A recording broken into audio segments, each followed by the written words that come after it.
No, okay lang kami dito. There have been a case filed against any administration official involved in the ICI arrest? You mean not only the impeachable official? Sige nga, sige nga. Punta tayo doon sa mga DDS dito. Mga DDS, eto tanong ko sa inyo. No? Bakit ganon? Kayo, sigaw kayo ng sigaw. Kinidnap si Duterte. Kinidnap yung lolo ninyo. Di ba? Ngayon, bakit walang nagkakaso sa inyo? Ni isa, bukod sa Pangulo, hindi makakasuhan yan. Di ba? Hindi talaga makakasuhan yan. Pero yung mga kasama, kay Torre, nasaan na? Oh, doon sa iba. Bakit wala? Bakit wala? O, lagi lang kayo, ay, makikisigaw ako. Makikisigaw ako. Bakit? Kasi Duterte ako. Di ba? Not only the impeachable official, because even if Madam President, responsibility-wise, Madam Chair, the President is immune from suit and therefore That there's is no correct. case pending before this President. All right. but Madam Chair, even Sino to? Si Sir. Sumingit. Eto, lawyer ba nila to o congressman din? Sumingit. Madam Chair, hindi po pwedeng kasuhan ang presidente. Sir, sisingit ka na lang. Hindi mo pa yata alam kung ano yung pinag-uusapan. Di ba? not only the impeachable official, because even if Madam President, responsibility-wise, Madam Chair, the President is immune from suit and therefore That there's is no correct. case pending before this President. All right. but Madam Chair, even if the President is immune from suit, no other official in Yun yung tinatanong. Sumingit si Sir. Tingnan, balik natin. You mean not only the impeachable official? not only the impeachable official, because even if is because in order for us to determine that kidnapping had taken place to begin with, if there was kidnapping, shouldn't there have been a case filed against any administration official involved in the ICI? Any administration official. Maliwanag ho, mga bossing, kahit English ho, di ba? Madali namang intindihin. Oh, hindi ibig sabihin presidente ang tinutukoy dito. arrest? You mean not only the impeachable official? Not only the impeachable official, because even if Madam President, responsibility-wise, Madam Chair, the President is immune from suit and therefore That there's is no correct. case pending before this President. All right. but Madam Chair, even if the Sumingit, ano? Akala niya nakaisa na siya. Ang presidente immune naman sa mga lawsuit sa mga sa mga sa mga yung mga lawsuit na yan. 'Di ba sa mga demanda Grabe. Sumingit na akala nakaisa.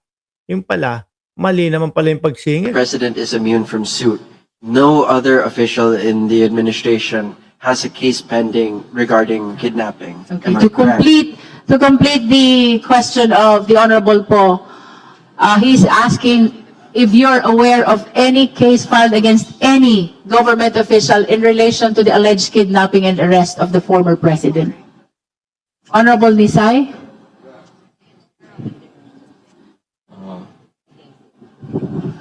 Yes, Madam Chair, I am aware that no pending case.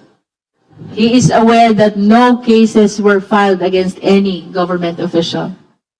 Diyos ko. Saan pupuntahan yung impeachment ni Pangulong Bongbong Marcos, mga kababayan? Di basura lang ho ito. Basura lang din ho talaga ang pupuntahan nito, mga bossing. Ngayon stop na natin yan. Pumunta tayo doon sa kay Ronald Llamas. Ito, pinapaiyak sila ni Ronald Llamas ho, mga bossing, Ang tawag sa kanila, Chinadors daw. Ang tawag sa kanila, 9 Judas line. Kasama ho dyan, malamang sa tinatawag nitong si Ronald Llamas. Wala hong iba, kundi si Robin Padilla. Mga boss, hindi natin masisisi yang si Ronald Llamas kung yan ang kanyang sabihin at kung yan ang kanyang saloobin. Bakit ho, mga kababayan? Kasi ganun yung nararamdaman nating mga Pilipino sa kanila Sa pagtatanggol nila doon po sa China. Imbis na ho, ang ating bayan, ang kanilang pukusan at ang kanilang backupan, pero biruin nyo, nandoon sila. Gusto pa nilang pagmukain na ang Pilipinas ang laging mainit ang ulo, ang Pilipinas ang laging yung nagpapainit nung tensyon diyan sa West Philippine Sea ho, mga bossing. Kaya nung nakita ko ho itong debate nung dalawa, mga kababayan, mga boss chief amo sir, nitong si Kiko Pangilinan at si Marcoleta, ay nako. Sabi ko, talagang itong mga ito mga maka-China. No?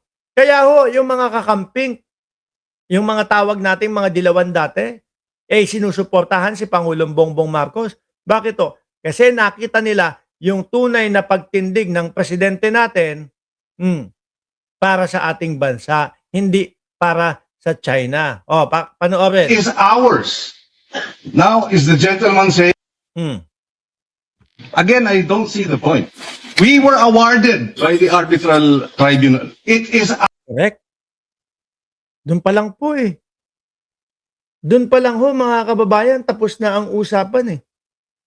In-award, tayo ang binigyang karapatan ng UNCLOS dyan sa West Philippine Sea. Tapos meron tayong mga senador na sasabihin, hindi nga po natin alam kung saan ang coordinates ng ganyan, baka matalo po tayo. In-award na nga eh. Hindi ho ba? Tayo na yung binigyan ng karapatan, no? Mga bossing. ours. Now, is the gentleman saying the tribunal was mistaken and therefore what was awarded to us should not have been awarded to us? Would the honorable senator agree that in law a claim to land or waters must be defined by metes and bounds? We already have an arbitrary ruling in our favor. So the metes and bounds is not Gawin nyo, no? Pabor na sa atin yung naging desisyon sa arbitral ruling. Pero mismong mga senador pa natin, kagaya ni Marcoleta, yung kumokontra, mga kababayan. Aba, kung senador nyo to, mag-isip-isip kayo. Diba? Mag-isip-isip kayo, mga DDS. Oh. Kung sinasabi niyo lagi na kami ay makabayan, kami ay makapilipinas, ang puso namin ay para sa Pilipinas. Kung ito ang senador ninyo, gago kayo. Di ba? Kasi ganyan yung mga Pilipino eh. Yung ganyan no yung mga DDS no. Makabayan kami. No, ayaw namin ng presidenteng bangag. Ayaw namin ng presidenteng ganito na hindi naman nila napatunayan na gumagamit ng ipinagbabawal na gamot ang Pangulo. UNCLOS, ayan, sabi ni Sir Chris Angel, United Nations Convention on the Law of the Sea. Pumabor sa atin. Pilipinas ang may karapatan